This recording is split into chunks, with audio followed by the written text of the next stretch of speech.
Welcome back to another revision tutorial with Miss Sweet. Today we are examining the poem Exposure by Wilfred Owen, taking a closer look at historical and literary context.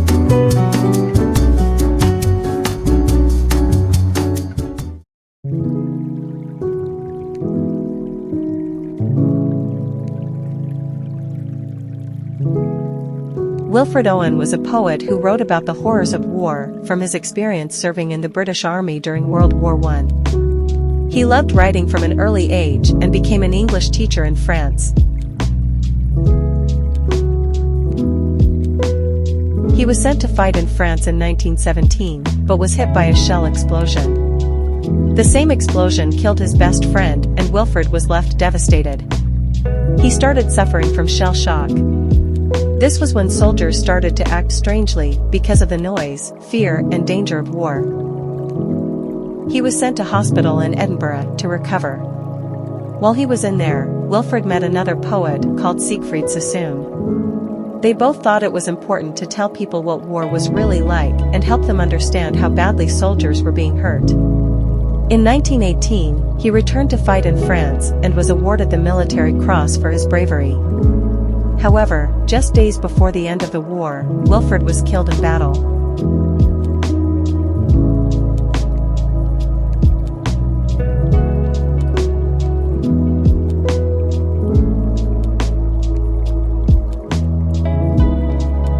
The speaker of this poem is a soldier stationed with a group of men in the trenches during the winter.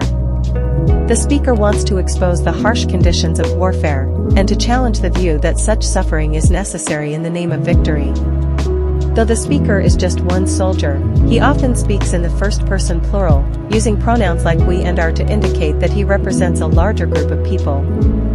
In essence, he is speaking for all soldiers as he describes their situation on the front lines of World War I. Wilfred Owen was an English soldier who fought and died in World War I. Owen was also very critical of the war and its impact on soldiers, which he experienced firsthand.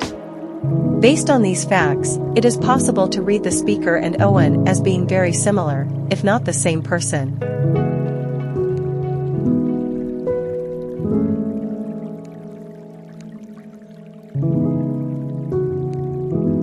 By 1917, most of mainland Europe was involved in World War I, the largest and deadliest war the world had ever seen at the time. Trench warfare was a major part of World War I military tactics, which Owen references here by referring to soldiers cringing in holes.